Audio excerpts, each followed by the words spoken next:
So, Heather, this is the final time that we will speak for Ring of Fire in 2020. And I don't want that to sound too dramatic because we're only about a week away from the end of the year.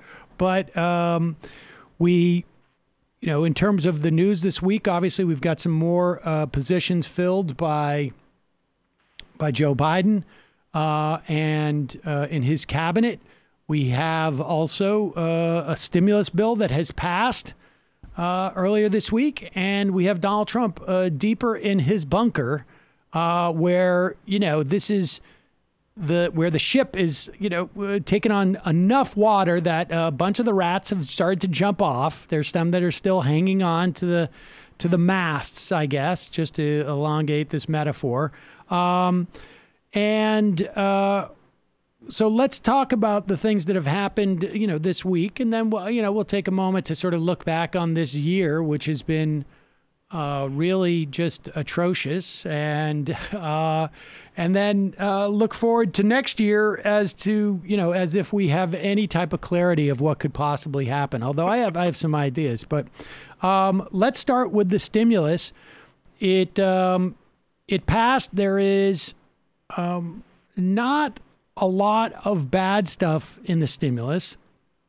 There is not enough of the good stuff in the stimulus, but it is what it is. I think David Dayen made a very good point the other day. I was talking to him about this. He's like, if David Perdue gets an extra 0.3% in Georgia, we may not have any stimulus whatsoever. Gosh.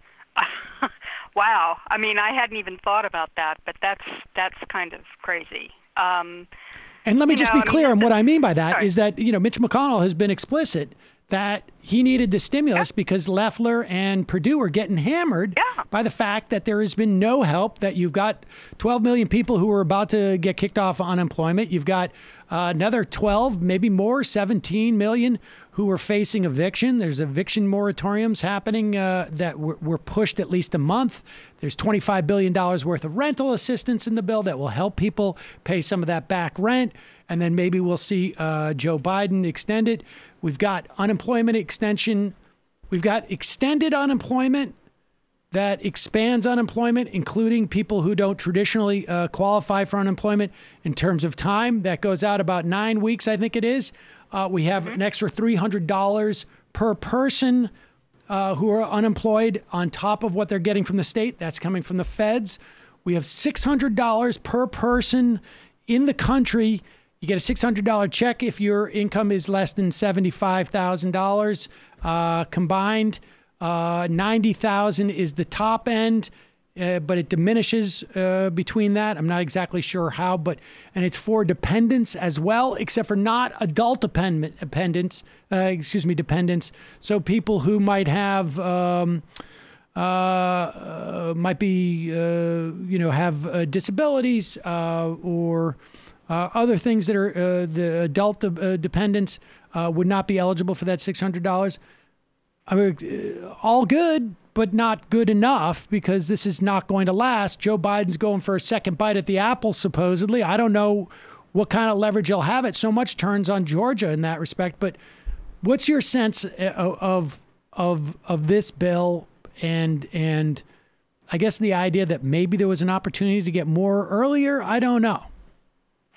Well, I don't know. And you and I have talked about this quite a bit over the last few months. I mean, we know that the Democrats came out in May with the HEROES Act, which was, what was it worth? Something like $3 trillion. It was a massive relief package. And of course, both the White House and the Republicans stonewalled that throughout the summer, even though it was obvious and everyone knew we were going to be facing this awful winter. They just ignored it.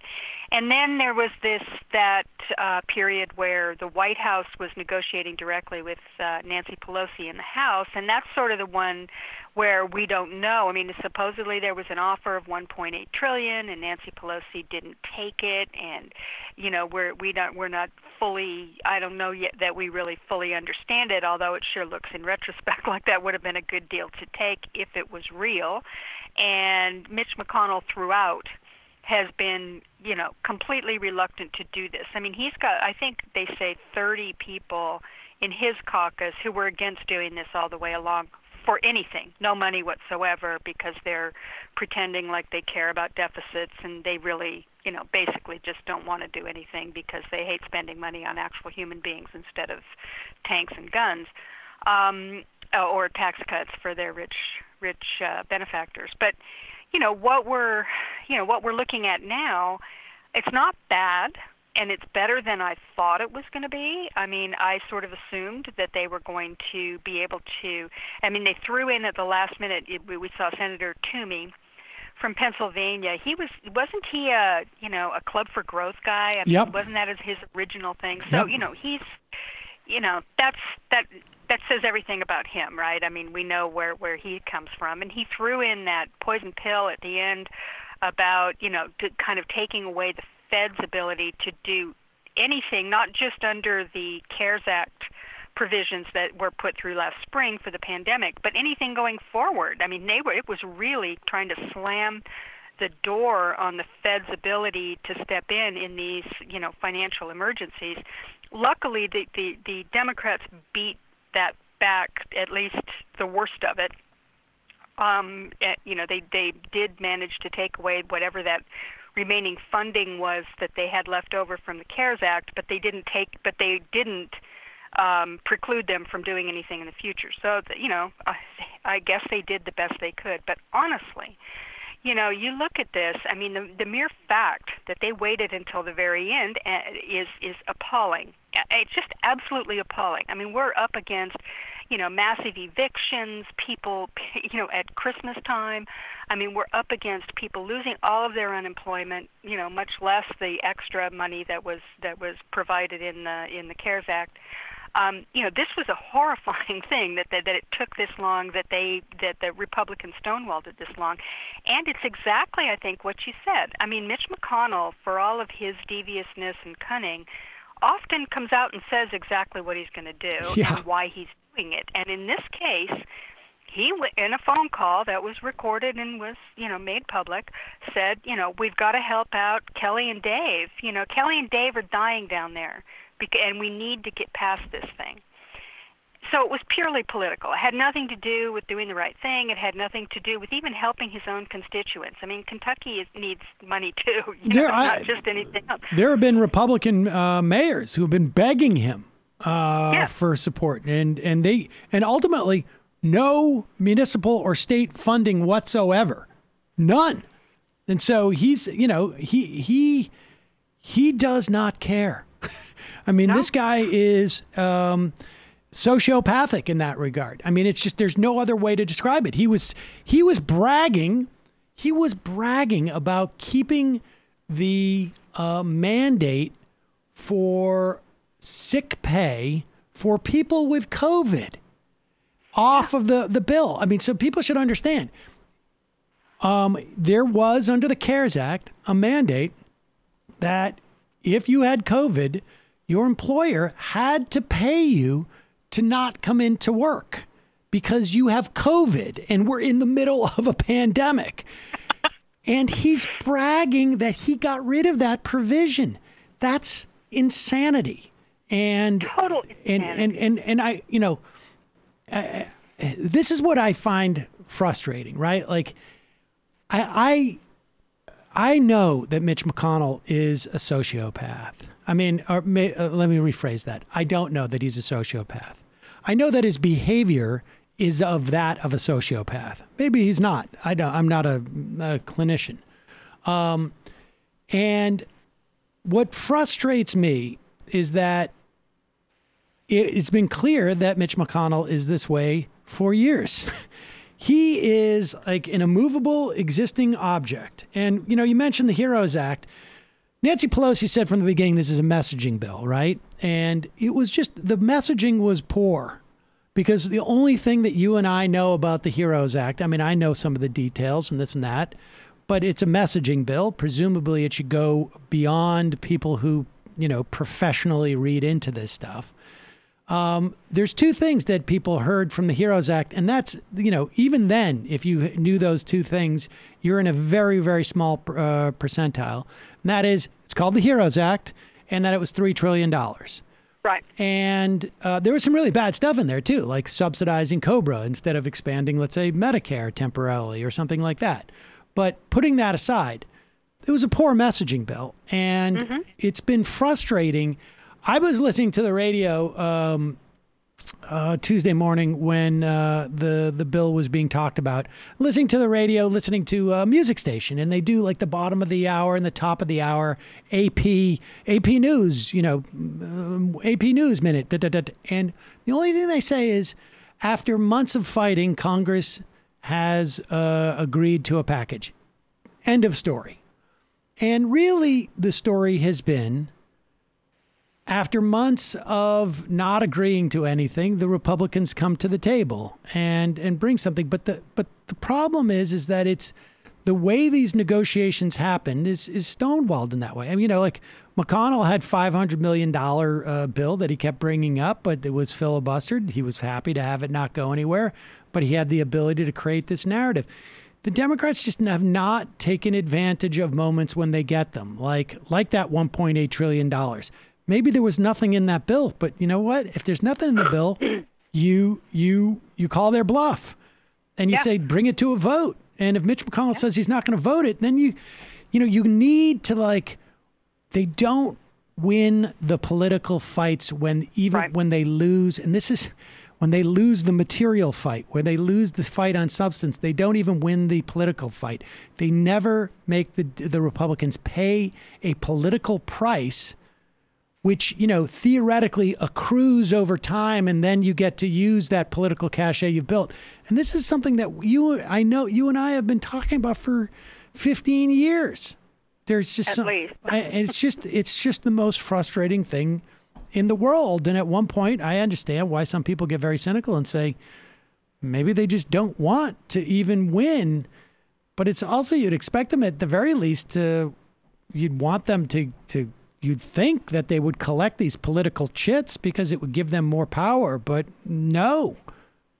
Well, it's called losing well, and it is and I don't mean that in the sense that you're gracious. It's that you know how to take advantage of whatever, the loss sort of provides you, and you use that going forward to press your case the next time. I mean, Republicans are really good at that, right? I mean, they've done that. Think of the Affordable Care Act. I mean, they lost big time on that, but they managed to sabotage it over and over and over again for years, and they ended up, using that sabotage to convince governors, for instance, in red states, to refuse massive amounts of money for their states from the federal government by refusing that Medicaid expansion. I mean, they used that. I mean, they lost, but they also won because and their messaging on it was that this is terrible. It's a government takeover of your health care, blah, blah, blah. And boy, did they ever use it politically, right? Because you remember 2010. I mean, it was the ugliest election for Democrats that I can remember. I mean, worse than 1994, I think. Well, maybe not that bad, but it was really bad. And they are able to do that. And by the way, 1994 was the same thing. They messaged their loss in 92, the Congress did, and used that to do a tremendous takeover. Now, Democrats managed to do some things, in 2018. They had a nice big, blue wave, and they took over the House, but they missed the Senate. And, that was a miss. I mean, it really was. Really big miss this time, because they had a lot more chances to win this time, and they didn't really take good advantage of that. And, I mean, if you can't do it with Donald Trump, right? If you can't turn Donald Trump into a loss for the Republican Party, what do you need? I mean, so I mean, I agree with you completely. The inability to sort of take a loss like Donald Trump or whatever. I mean, and turn it into something that you can use against them. And build that up is a real liability for Democrats. And I'm not sure, I've never been sure why they can't do it. It doesn't seem that complicated to me. But you have to be kind of ruthless about it. You really do. You've got to be willing to go. I'm kind of hopeful that the new guard in the Congress sees that. I mean, when I see stuff like coming out about what AOC said about this negotiation, for instance, really taking it to McConnell. And she wasn't nice to the Democrats either. She held them up as being responsible too. But she really, her messaging throughout, at least from what I'm seeing on Twitter, and, granted, maybe that's not a full, sort of example of what she's talking about. But I see a much stronger sort of message coming out from some of the newer members of Congress, yes. Katie Porter and others, that I'm hopeful will start to take hold, that they're seeing the stakes here and are, honestly, I think a lot of it is, we don't, we want to maintain comedy so that we can have, bipartisan agreements down the road and all of that. And I think the younger people are kind of going, you know what, that really hasn't worked out. So right. let's try something different. Well, the most encouraging thing in my mind in terms of on that sort of thing that you're talking about is we're seeing reform within the Progressive Caucus, where Pramila Jayapal is now the sole chairperson. Yep. Which means that they can move with a certain amount of nimbleness that they couldn't before. There's a little bit more direction. Katie Porter, I think, is now number 2 or number 3, number 2 in the Progressive Caucus, and Ilhan Omar is now the whip. And they are also talking about reforms that sound like they are going to start to expect more of their caucus members beyond just giving $4,000 dues. In other words, you need to hold certain positions. You need to, vote with us in a certain amount of time, in a certain number of times. Like, this is no longer just a brand. This is no longer just like a mail away, a college degree type of situation. You're going to actually have to attend classes and, that type of thing. And that is encouraging in terms of building this power. And hopefully we will see more of that. I mean, maybe this is, a good time to sort of just like look back over this year, or I guess we've been doing that. I mean, that's been basically the story, right? Has been the Democrats. And we should say, look, there's not only been a failure of Democrats to make this turn, there has been a logjam of leadership. We've said this almost every week, I feel like. But Nancy Pelosi ruled the House with an iron fist over the past 2 years. She made every subpoena go through her office as opposed to allowing committee chairs to issue their own subpoenas. She was basically, there was no roll call vote on the CARES Act. They didn't even bring people in or figure out a way to actually do any real voting until deep into the summer, if I remember correctly. Even though they were able to do, they were voting in the Senate.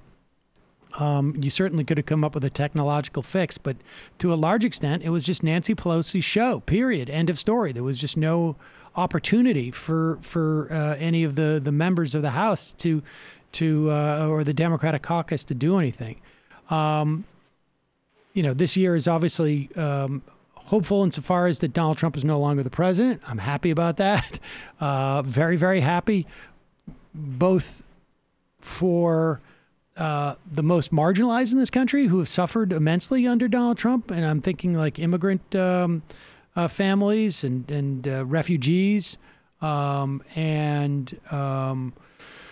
a whole, in particular, but what we've seen in terms of the environment and what we've seen in terms of like the regulatory agencies, just atrocious. When we saw police departments basically told, the gloves are off, go to it. I mean, I don't think that was a coincidence, frankly.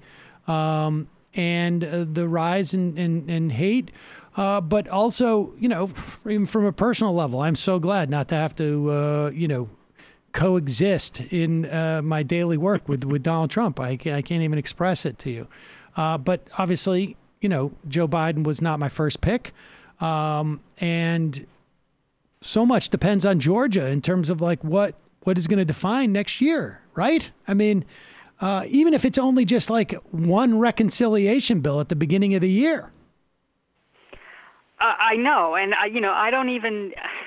It is very hard for me to see how this goes if the Democrats don't win Georgia, and I am not placing, this is just my personal view. I'm hoping that it works.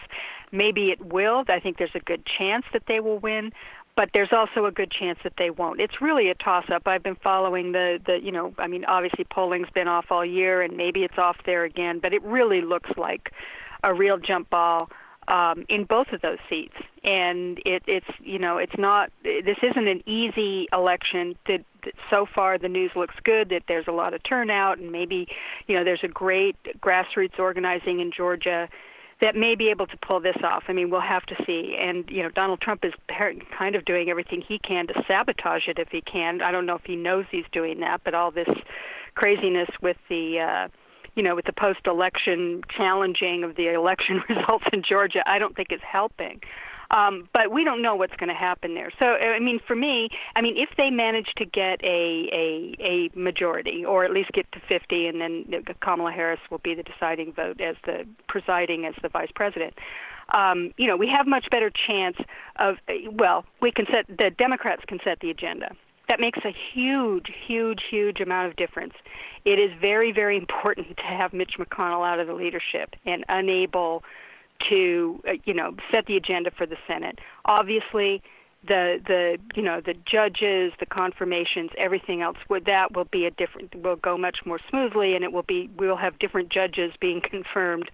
I think under even a small, narrow majority in the Senate.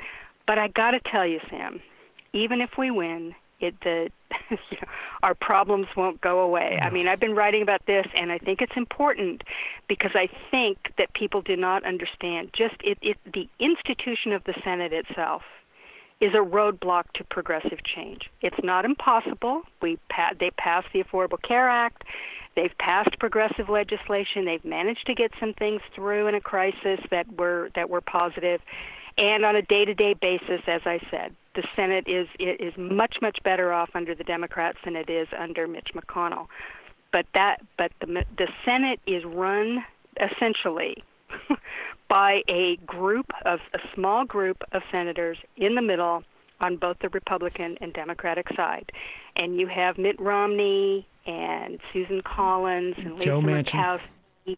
And on that side, you've got Joe Manchin, probably Kyrsten Sinema, probably Mark Kelly, probably a few more that are going to find their way into I can already see Mark Warner. I saw him on TV this week, going on and on about how, the leaders in both parties couldn't get it done, and we worked with the problem solvers in the House, and we got so you can already see this dynamic coming. And I'm just warning people, if you haven't been in a situation in a while, or you weren't paying close attention, or maybe you were too young to know what was going on, this is what happens even when the Democrats are in power, is that, and it's a different dynamic than it is when the Republicans are in power, because, although, look at Mitch McConnell was unable to repeal the Affordable Care Act because John McCain was angry and he was dying. And so he thumbs down, that night, and the Affordable Care Act survives. So even Mitch McConnell can't always, get his caucus in line, depending on the situation.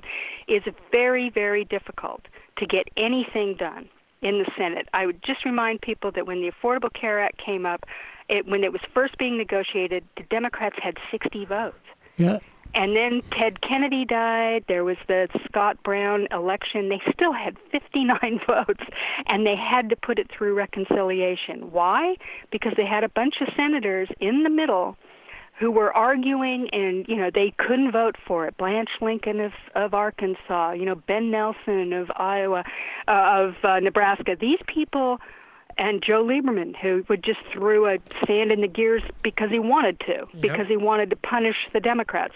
This is a dynamic that people have to understand. So if you're looking at things like Medicare for All, and you're looking at things like, changing, adding states, to the union, or putting, changing the number on the Supreme Court. I mean, a lot of things that are theoretically possible and should be able to be done when you have a majority. And even if you get rid of the filibuster, which, of course, we all want them to do, and I assume will be done. I mean, it has to be done, really, if they want to even accomplish anything at all. This is not going to be easy because the Senate itself is an undemocratic institution that leans toward doing nothing. If they can do nothing, they are absolutely going to do it. And if they can do something malevolent and the Republicans can get it done, they will do that. And just to get anything progressive done is pulling teeth, and has been as long as I can remember. It just is the way that it works. So I don't mean to sound like a pessimist, but people need to be warned that this is the dynamic we're dealing with. I agree with you, and I think that really, honestly, like, we're going to be looking at one piece of legislation. This is the best case scenario, right? That they win in Georgia, you're going to get one big reconciliation bill at the beginning, and then there's just going to be, more or less stalemate on just about everything else. Maybe you get an infrastructure bill that is really, comes with, I don't know, some big tax cuts or something, or some selling off for industry, God only knows. Exactly. Selling off some public assets to some private corporation. And then, you'll get judges, which is important. And it will be easier for the Biden administration just to competently address stuff because they'll have their nominees approved. That would be good. Again, this is the best case scenario.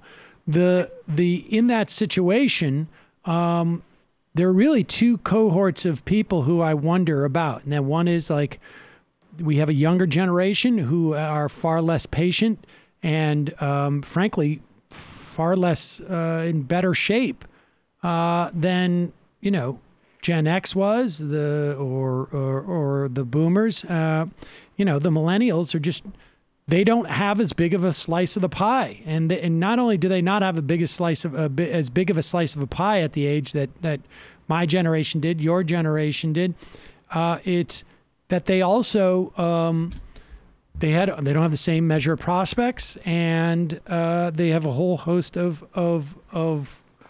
problems and that are not being addressed. There's gonna be a lot of impatience there, I think. Then there's also a cohort that, we saw traditionally, and hopefully they don't, but they just go to sleep. Or they just perceive like, okay, we don't have Donald Trump. It's not important anymore. I'll go to brunch. And those are two like big cohorts that it's problematic if those people drop out, right, and don't pay attention, and Democrats get wiped out in the midterms, and they're unable to do anything for 4 years. I worry about 2024. And so, that is going to be a big problem. The flip side of that is they lose in Georgia, and in some ways you get stalemate, from the beginning, and then you see that again. I mean, I am a little bit nervous, frankly, about going forward. The failure of the Democrats to take advantage of this moment electorally. And I don't know that I can point to a specific thing, but I suspect the reason why Democrats did so poorly is not so much from their campaigns and who they ran and this and that. That definitely has something to do with it. But I think it's just simply when Democrats have some type of power. They didn't have power to pass legislation, but they certainly had power. Well, they didn't have power to enact legislation, but they had power to pass it, and they had power to force the Republicans to vote against certain things. They don't take advantage of it, and they don't contemplate they don't legislate like they're running for re-election. Well, and let me just point out another advantage that they had, and one that I have never seen in my lifetime, which is they had the media absolutely so hostile to the president and to the Republican Party through a good part of this. I mean, it took the media a while before they actually, started saying the word, that Trump lied and doing all that, but eventually they did. what a huge advantage that is, right? I mean, to be able to have instead of both sidesing everything and saying, well, the Democrats are just as responsible. There's a little bit of that, but I've never seen it so clearly, balanced in the direction of telling the truth about what was going on with Donald Trump and the Republicans as I saw it over the last couple of years. And it seems to me that the Democrats they were still acting defensively and squandered that advantage, didn't use it to their advantage in a way that, I mean, you and I have talked about this from the beginning, and you're right. It's not just the campaigns. It wasn't just the agenda. It wasn't just the candidates or whatever. But the one thing I think we both have agreed on from the beginning that they failed to do was to tie Donald Trump around the necks of the Republican Party and light him on fire and make sure that that those people, I mean, it was clear that they were looking at trying to get all these suburban, resistance moms and disaffected Republicans and people like that to vote against Donald Trump, and those are the ticket splitters that made the difference in those states where they lost House, they lost those races in the House, and they failed to gain the Senate. So, that was a squandered opportunity, and it's not going to last. You and I both know what the media is getting ready to do, right? You can already see it, right? You can already see it. Yeah. It's like it was embedded in that, that what I was saying about the AP reporting on the stimulus. Yeah. And the Reformation process, you already see people out there. Bill Barr, well, look at Bill Barr showing some independence. Good old Bill Barr, honestly, like the ship is, he jumped off the ship, folks. Well, I got news for you. The ship was like, 3/4 underwater. He was going to float anyways. Him, by the way. Yeah, thanks a lot. I mean, well, I guess we're going to have to see. I think the other side of the ledger, though, is equally interesting. The real question is Donald Trump is going to be increasingly isolated. I think you and I predicted probably the day after he was elected that the day that he leaves, the Republicans would immediately start pretending like they didn't know him and, can't remember what party he was from, et cetera, et cetera.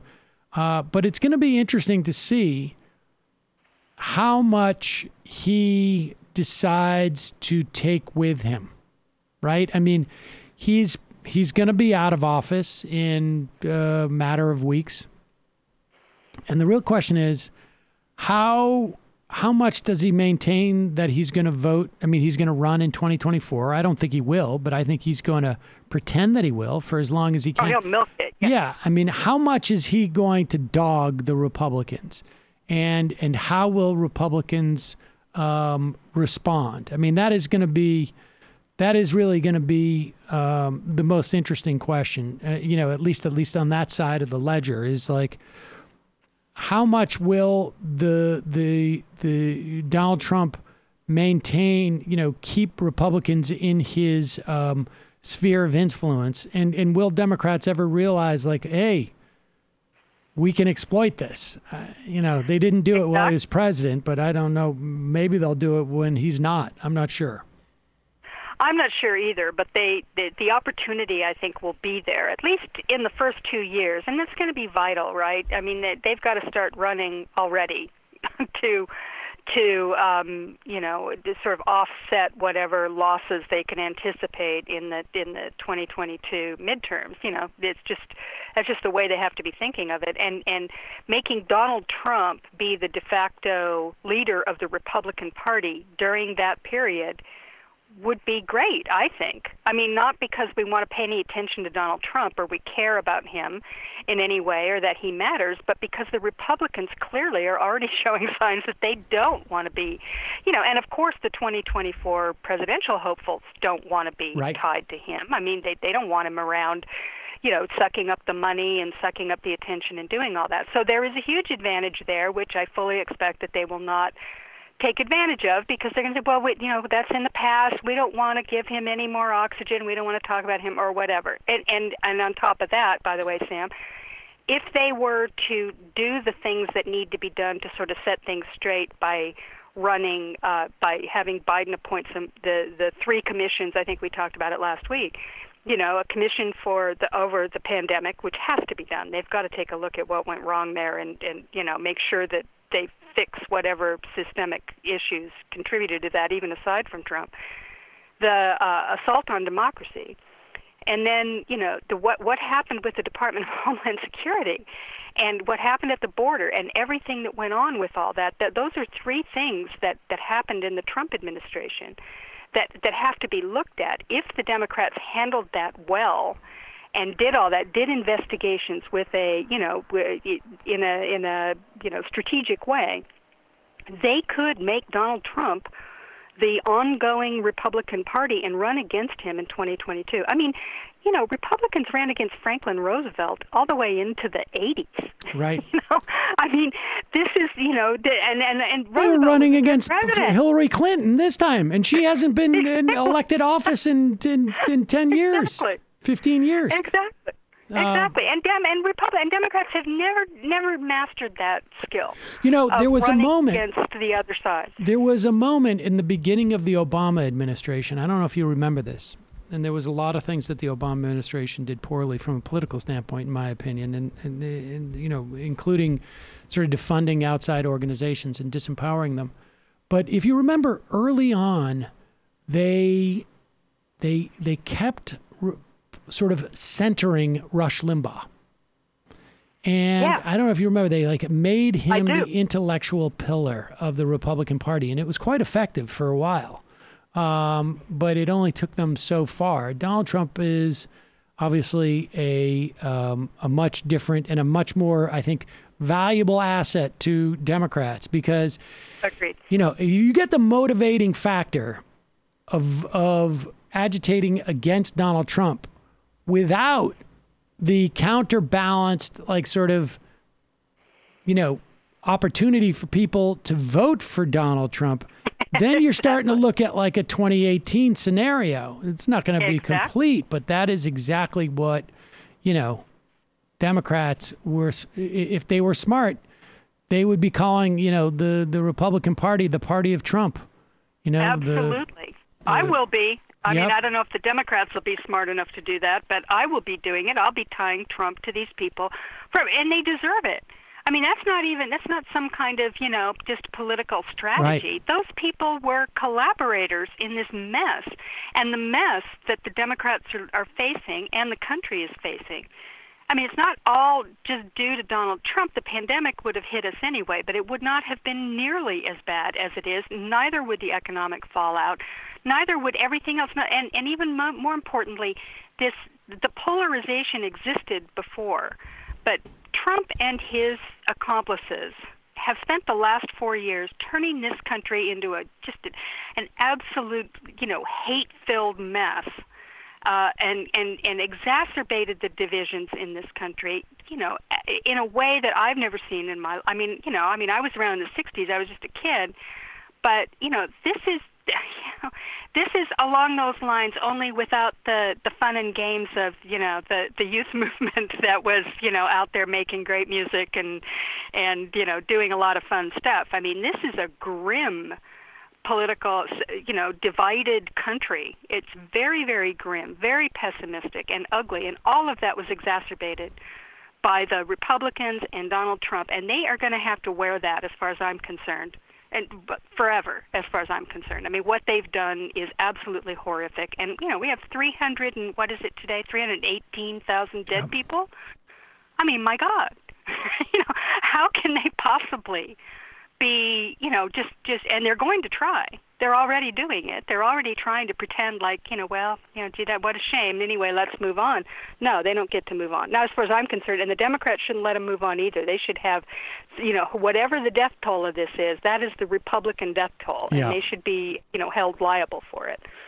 Without a doubt. Well, with all that said, Heather, can't thank you enough for your work on this program the past year. I mean, really the past several years, but we're at the end of this year, so I will confine it to that for the sake of this this sign off. But I am so grateful to have you to be heading into this year with you. This is going to be I think, a time of like a different.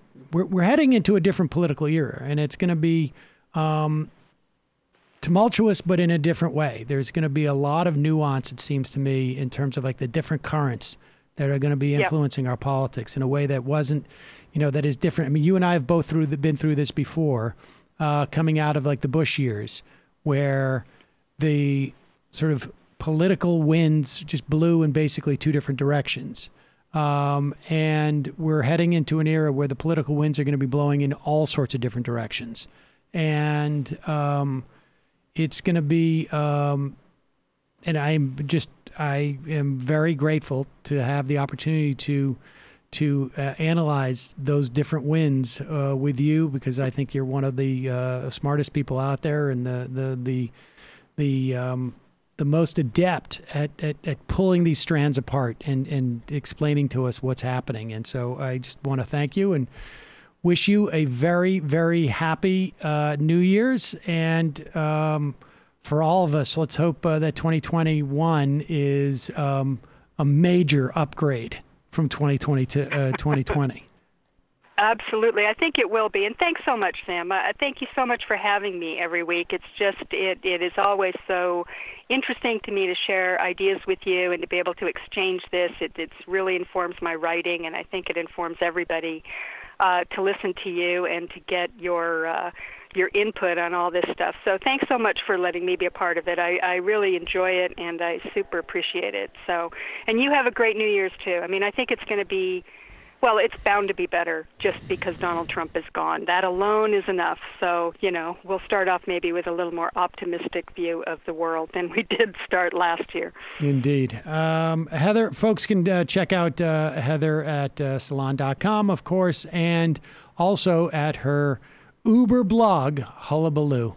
Heather Digby, we will see you in a couple of weeks in 2021.